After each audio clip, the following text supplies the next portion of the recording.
tal? ¿Cómo le va? Otra vez, hola doctor en su pantalla. No está mal que vivamos más, es positivo que tengamos una vida más prolongada. De cualquier manera, el hecho de vivir más hace que aparezcan patologías que antes no eran tan frecuentes. Una de ellas es el mal de Alzheimer. De esto vamos a hablar con el neurólogo Juan José Reyes. ¿Cómo estás? Hola, ¿cómo te va, David? Gracias por la venir. invitación. ¿Qué es el Alzheimer o si el Alzheimer forma parte de algunas demencias? ¿Cómo es? Claro. La gente por ahí tiene un poquito confundido la Claro. explicación. Demencia es un término general, ¿sí? Donde van a caber varias patologías dentro de ellas y la más frecuente es el Alzheimer. Pero la demencia es un deterioro adquirido y progresivo de las funciones intelectuales de magnitud suficiente para comprometer las actividades de la vida diaria. O sea, que yo tenga un pequeño olvido y no me compromete en nada no es una demencia. Que yo tenga un declinar intelectual progresivo y que ese declinar progresivo me compromete las actividades mías del día a día, ahí entro dentro de una demencia. Dentro de esas demencias puedo tener un Alzheimer, que es la causa más frecuente, puedo tener una demencia vascular, que es la segunda causa más frecuente, que es la antiguamente llamada aterosclerosis. Puedo tener una demencia por cuerpos de Lewy, que es otro tipo, es el tercer tipo más frecuente de demencia, que se llaman demencias con parkinsonismo, y hay un montón de otras causas de demencia que cada una tiene su nombre, ¿no es cierto? Hoy por hoy podemos ponerle nombre y apellido a cada una de las demencias. Hay demencias adquiridas, por ejemplo, las postraumáticas de un paciente joven que tenga un traumatismo de cráneo muy grave y queda con una demencia postraumática.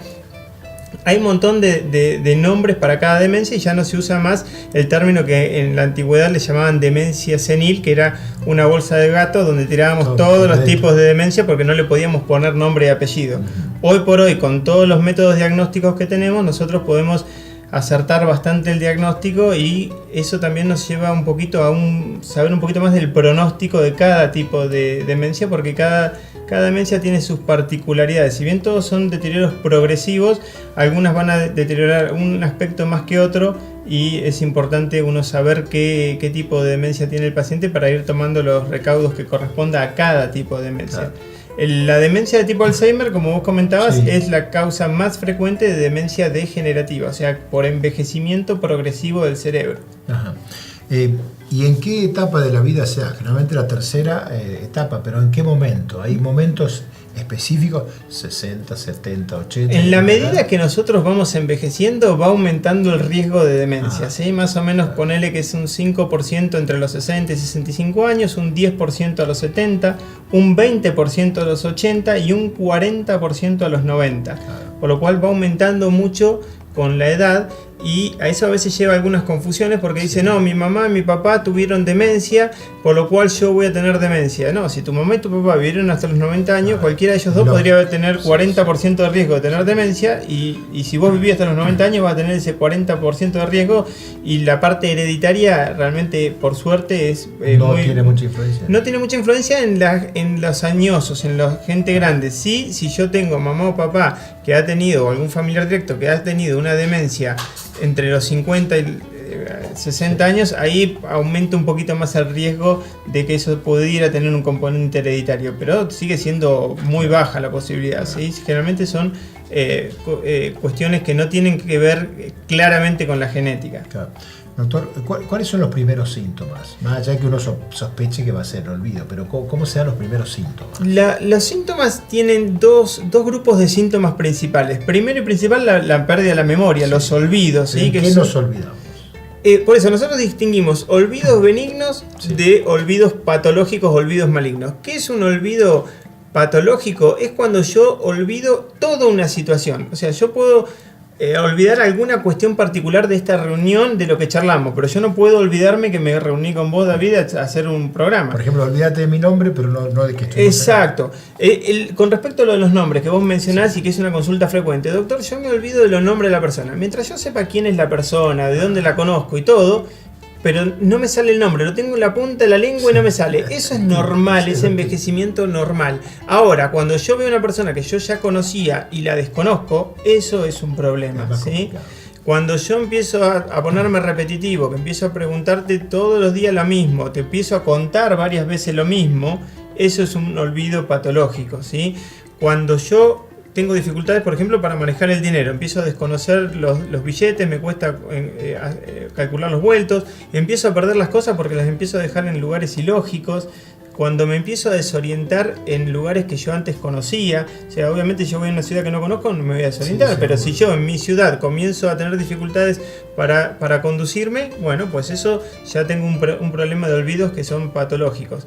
Y lo otro que caracteriza a las demencias son cambios en la conducta.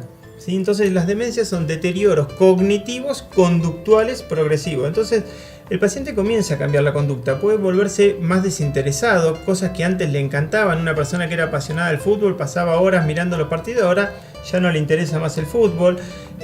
O una persona que era muy amable comienza a estar desinhibido o irascible, irritable, agresivo. Y a veces, a veces no. Un desarrollo de una depresión en una persona que nunca antes había tenido una depresión y sin una causa clara para estar deprimido. Entonces muchas veces incluso estos síntomas conductuales preceden en algunos casos a los cognitivos. Entonces uno nota que la persona empezó a volverse desinteresada o está triste o angustiada, pero sin una clara razón, ni siquiera tiene antecedentes de haber estado depresivo antes. Entonces estos son lo que nosotros llamamos banderas rojas o pautas de alarma para decir, bueno, no, vale la pena hacer una consulta, ¿sí? Claro. En esos casos. ¿Y cuál es la respuesta que ellos dan cuando uno le dice, che, te estás olvidando o estas lagunas frecuentes que tenés? Bueno, ¿cómo actuar? Claro, uno de los problemas de los pacientes que tienen una demencia es la anosognosia. La anosognosia es que yo no me doy cuenta que tengo un problema. Para mí estoy como a mis 30. Yo estoy perfecto, yo puedo vivir solo, puedo manejar mis remedios solo, puedo manejar mis finanzas solo, puedo conducir mi vehículo, puedo hacer todo como a los 30 porque estoy perfecto, yo no tengo nada. Esto que vos me estás diciendo, que vos me notás repetitivo, que vos me notás desorientado, me parece que es una falacia, que no es verdad. Entonces yo me voy a poner irascible porque vos me estás mintiendo.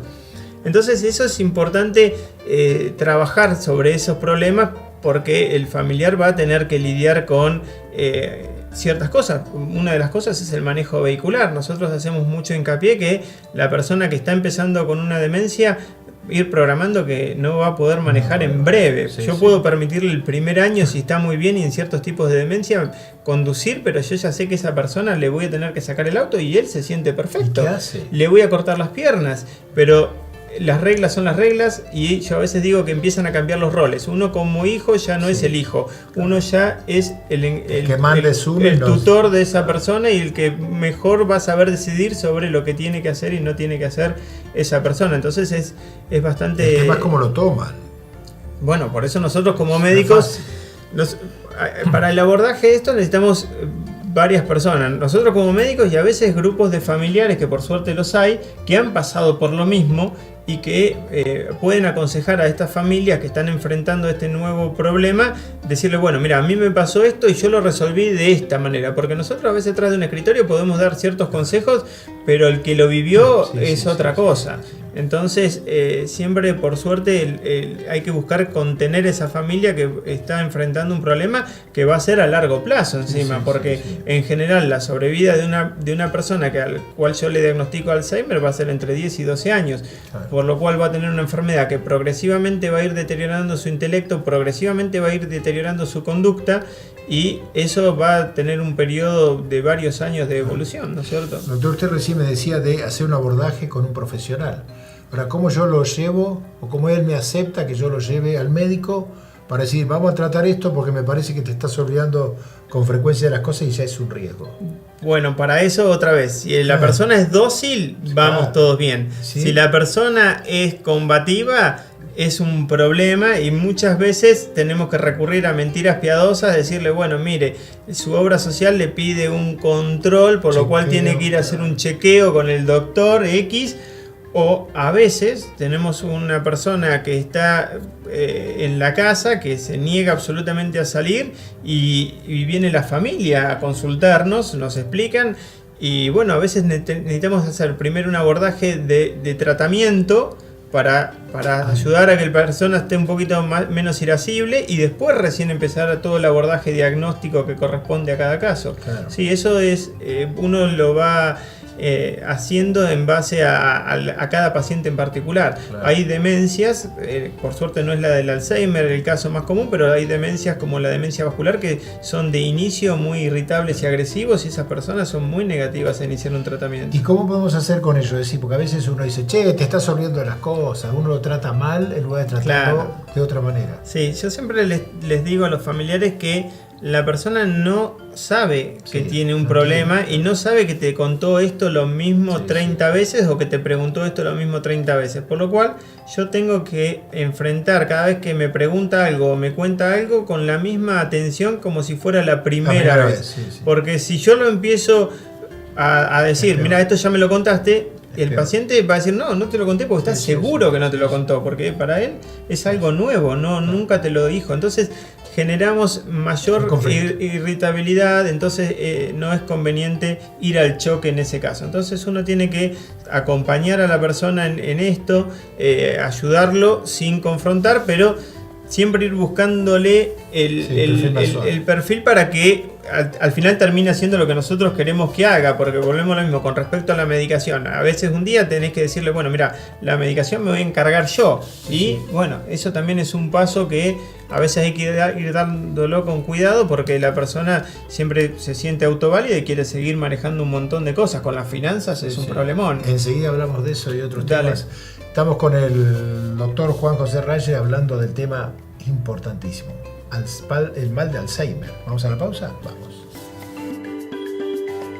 Para un diagnóstico exacto en tomografía y resonancia, solo Innova. La Valle 31, 455-1177, Bahía Blanca. innovadiagnóstico.com.ar. Osrga y Amsterdam Salud unidos para ofrecer los mejores planes de salud a sus beneficiarios. Farmacia y Perfumería de la Bahía. Llama sin cargo 0800 99 99 99 2. De 8 a 22. Envíos a toda la ciudad. Alvarado y 11 de abril. Hospital Italiano Regional del Sur.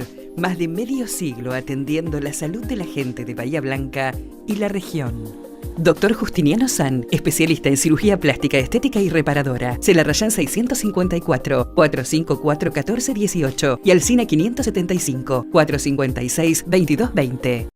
En septiembre, prepárate. Volvemos a Europa. Un viaje coordinado y armado a tu medida. 26 días recorriendo las principales capitales. Techera Turismo, tu agencia de viajes.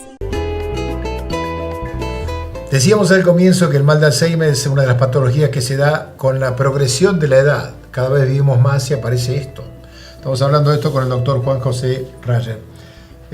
Doctor, ¿cómo se establece, más allá de que las personas se olviden, qué tipo de estudios se hacen para determinar si tiene mal de Alzheimer? ¿Hay estudios de esto? Sí, tenemos estudios que nos permiten con mayor o menor certeza diagnosticar el tipo de demencia que tiene la persona. Habitualmente nosotros hacemos una entrevista con la persona, le pedimos análisis de sangre. ¿Algo? ¿Cómo? ¿El análisis de sangre da algo? Sí, puede dar que, por ejemplo, el hipotiroidismo se asocia con mayor progresión de la demencia, o el déficit de vitamina B12 se asocia con mayor progresión de la demencia, y eso hay que tratarlo. Nosotros después le pedimos un estudio por imágenes, que puede ser una tomografía o una resonancia, y hacemos un estudio que se llama evaluación neurocognitiva, que es hoy por hoy el gold estándar para ponerle nombre y apellido a la persona de lo que tiene, ¿no es cierto? Entonces, con una evaluación neurocognitiva, una tomografía y un análisis de laboratorio, en general yo tengo los elementos básicos para decidir. Obviamente hoy por hoy ha avanzado la parte diagnóstica en este tipo de enfermedades, y hay un par de estudios más que no lo estamos haciendo acá en Bahía Blanca, pero sí se pueden hacer en Buenos Aires, que nos adelantan un poquito más el diagnóstico de la demencia. El tema es que mucha gente que consulta no tiene hoy por hoy una demencia, y me consulta por si va a tener una demencia en un futuro. Y yo puedo ofrecer esos métodos diagnósticos que están en Buenos Aires, que pueden llegar a adelantar el diagnóstico hasta 10 años. Entonces, el dilema es, yo te voy a adelantar el diagnóstico capaz con algún nuevo método diagnóstico hasta casi 10 años. El tema es de qué me va a servir esa precocidad. De nada, porque hoy por hoy no tengo ningún tratamiento que haya demostrado que en la etapa preclínica vaya a modificar la evolución de la enfermedad. Si yo ya sé que vos vas a tener un Alzheimer dentro de 10 años, hoy por hoy lo que te puedo aconsejar es cambios de hábitos de vida que te lo hubiese aconsejado sin ese estudio. ¿No Entonces, hay medicación? No hay ningún tratamiento a la fecha que haya probado detener la evolución de la enfermedad. Se está estudiando muchísimo, pero no han salido ningún remedio a la fecha que haya probado detener la progresión de la enfermedad en esas etapas antes de que se desarrolle. Una vez que yo hice la tomografía, hice los análisis, hice la evaluación neurocognitiva y tengo el diagnóstico de demencia, sí tengo tratamientos que van a enlentecer la progresión, pero no la van a detener y mucho menos la van a revertir. Yo sé que desde el día que yo hago el diagnóstico de demencia voy a tener un paciente que progresivamente, más o menos rápidamente, va a ir deteriorando en todas sus funciones intelectuales, conductuales, motoras, va a ir deteriorando progresivamente. Lo que yo hago es enlentecer eso. Por eso es importante, cuando yo estoy seguro del diagnóstico, transferir ese diagnóstico a la familia para que ellos sepan qué es lo que viene, qué es lo que tienen que hacer.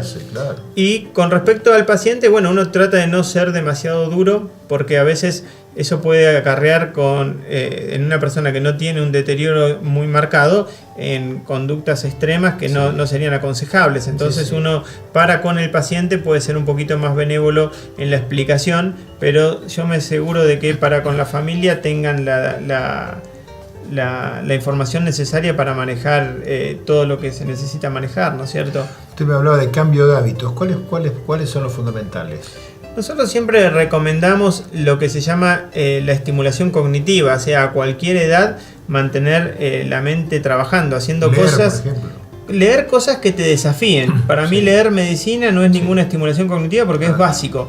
Pero aprender un idioma sí me es un desafío y obviamente eso es estimulación cognitiva para mí. Pero para cada persona es algo distinto, pero sí estar mentalmente activo, estar socialmente activo, no aislarse. La soledad le hace bastante mal al cerebro, ¿sí? Entonces estar socialmente activo y controlar los factores de riesgo cardiovascular, porque la mayoría de las demencias son más agresivas o aparecen antes en presencia de factores de riesgo cardiovascular. O sea, si tengo presión, controlarla; si tengo diabetes, controlarla; si tengo obesidad, controlarla; si fumo, dejar de fumar. Todos los que son factores de riesgo vascular le van a beneficiar a todas las demencias. Y eso lo que hace es que yo tenga una mayor reserva cognitiva. O sea, yo siempre digo, si voy a caer prefiero caer desde el 10º piso que caer del segundo, porque voy a llegar más tarde al piso. Si caigo voy a caer igual, pero al menos voy a tardar más tiempo en caer. Bueno, eso es lo que nosotros hacemos con la reserva cognitiva. Yo con la reserva cognitiva lo que hago es que si vos vas a sufrir una demencia de Alzheimer, probablemente yo no la pueda evitar, pero sí vas a comenzarla seguramente más tarde y vas a caer desde un nivel más alto, por lo cual va a ser más lento la progresión. ¿Y la actividad física? Siempre es importante. Dentro de los hábitos, la actividad física también es muy recomendable. Sí, es muy importante. Aún al paciente con el diagnóstico le recomendamos, porque la actividad física está probado que mejora el rendimiento intelectual, al menos en personas mayores de 60 años. ¿Qué se puede hacer por la familia? Porque todo el entorno lo padece a lo mejor más que el enfermo, que no se da cuenta de lo que pasa. Por la nosognosia que te comentaba, el paciente no sufre. El que sufre es la familia. Por eso es importante, para el rol nuestro como médico, es brindarle todas las herramientas desde el punto de vista farmacológico y desde el punto de vista de la información, para que la familia esté lo más contenida posible. Porque, por ejemplo, cuando yo te comentaba del deterioro de la conducta, la familia sufre mucho más por la agresión que pueda tener esa persona, por la irritabilidad que pueda tener esa persona, que por los olvidos que tiene. Entonces yo necesito resolver el problema de la conducta de esa persona por sobre los olvidos a veces. Y cuando hay cosas que yo no puedo resolver, necesito enseñarle a la familia a quién recurrir, por ejemplo, a un acompañante terapéutico, a un kinesiólogo, o en caso para la familia, a algún tipo de psicoterapia para la familia, o a estos grupos de como está Alma, que son grupos que nos ayudan muchísimo en su experiencia personal, porque ya transitaron por eso. Muy doloroso que de pronto no conozca a un familiar directo, ¿no? Claro, sí. Porque por ahí piensa que el familiar es alguien que lo va a agredir. Cuando yo pierdo mi memoria, empiezo a perder lo reciente, después pierdo los últimos 5 años, y después pierdo los últimos 20 años. Cuando yo pierdo los últimos 20 años, mi hijo ya no es mi hijo, puede ser mi hermano, puede ser mi pareja, pero mi hijo no, porque mi hijo tiene 20 años menos. Es más, a veces la angustia de las madres porque tienen que ir a buscar los hijos al colegio y los hijos están al lado mío con 50 años. O por ahí se acuerdan de la infancia. Eso siempre va a quedar, el recuerdo de cuando éramos chiquitos. va a persistir siempre, Siempre, no ¿no? importa Sí. el grado de deterioro que tenga. Generalmente los recuerdos de cuando tenías 20 años están, si los buscas están. Siempre el problema va a empezar de lo reciente hacia lo pasado, que lo pasado va a ser lo que más va a resistir al olvido. En definitiva, tampoco pensar que si yo mañana me olvido de alguna dirección, no me acuerdo el número de teléfono y demás, no es que ya tengo Alzheimer. sino No que puede alarmarse ser por esas eso. lagunas típicas, pero sí estar atentos si esto ya empieza a ser frecuente. Sí, cuando la queja comienza a ser de los que te rodean, Claro. ahí prestale atención, porque uno a veces se queja de muchas cosas de su memoria, pero tienen que ver más con el estrés del día a día, con el ritmo. Si yo siempre digo, si yo voy a 200 no puedo recordar el paisaje. Para recordar el paisaje tengo que ir a 60. Y a veces el día a día nos lleva a nosotros a ir tan rápido que el mismo estrés nos lleva a olvidarnos ciertas cosas. Pero esos son olvidos benignos, son olvidos donde al rato enseguida recuerdo lo que yo quería recordar y el resto de las personas no notan ningún problema en mí. Ahora, cuando el resto de las personas comienzan a decirme, che, escúchame, me dijiste esto 3 veces o me llamaste anoche 5 veces para contarme lo mismo, bueno, ahí, pues tengamos atención a eso. Un poco Claro, y cuanto más precoz hacemos el diagnóstico, mejor va a ser la evolución, porque los tratamientos enlentecen esa progresión.